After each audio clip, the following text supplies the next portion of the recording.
impact on dads, and it has a massive impact on their relationship with their children.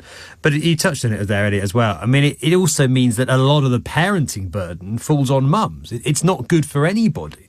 Mums have to pick up all the a lot of the childcare responsibilities, and that is really hard too. So they'd benefit too if dads were around more.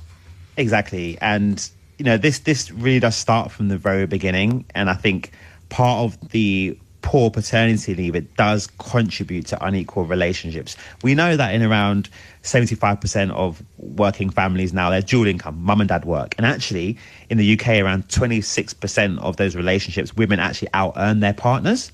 But even in those relationships, those mothers will still do more childcare, housework, and more of the mental load. And so what we need is actually to create equal relationships from the very, very beginning. We need to send a signal to dads that actually you're important. You need to be involved in the childcare just as much as mum does. You're capable of doing everything apart from breastfeeding. So there's no reason why the dad can't be an equal parent from the very beginning. And we know that has a massive impact on the motherhood penalty. In the UK, we have a gender pay gap of 13.1%. Around 80% of that is attributed to the motherhood penalty. Wow. Mothers do more of the mental load, the childcare.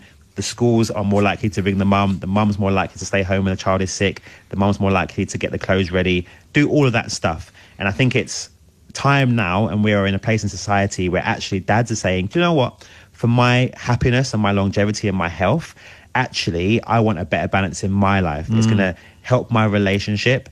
It's going to help me to be a happier person in the long run. And actually, yes, providing is really, really good and really, really important. We need money.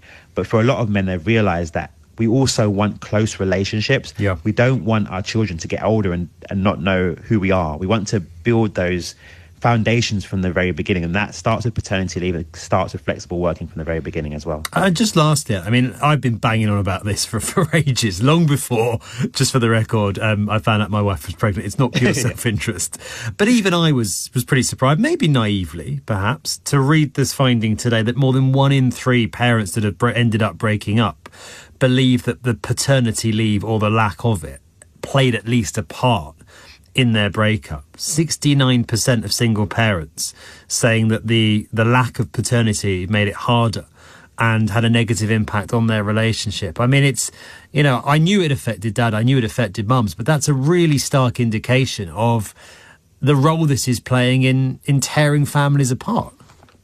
Yeah, no one wants to be in a relationship where you feel like it's unequal, where you feel like the other person isn't pulling their weight, where they're not supporting you, where you're doing more of the mental load. It builds resentment. And we can clearly see how that leads to relationship breakdown due to stress and that tension. It's hard enough as it is having a new baby, let alone when you're not in it together. And so that's why it's so important we change. And we are doing something massive. On the 18th of April, we've got Push for Paternity Leave. It's a collaboration between Parenting Out Loud and Jolie Brearley's organisation, Growth Spurt. She is the amazing founder of Pregnant and Screwed.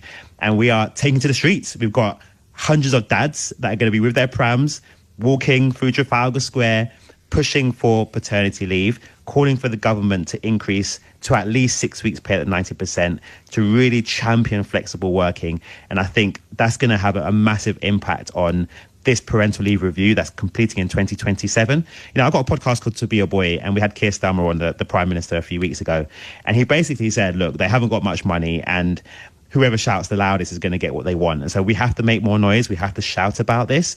So 18th of April is Push for Paternity Leave. And that is in the lead up to our new national campaign called Equal Parenting Week, which is going to be a massive kind of corporate and community push and awareness and action event across the country, where businesses are going to take action and do Equal Parenting Week activities. We're going to have loads of community events, loads of webinars, conversation, and really turn up the volume on Parenting Out Loud and equal parenting. So there's lots going on. There's lots of campaign groups like the Fathers Institute and others that are doing work around this. But I think it also needs everybody to be part of this. So if you're a dad or a parent or a family watching right now, go to equalparentingweek.com. Push for Paternity Leave is what we're doing. Come and support us. Come out, bring your pram, bring your baby. Let's make noise, and let's make sure the government actually do something to save families, keep them together, and ultimately for the protection and well-being of our children as well. Thank you, Elliott. Really interesting conversation. That's Elliott Ray, founder of Parenting Out Loud, author, speaker, and founder of the Working Dads Summit.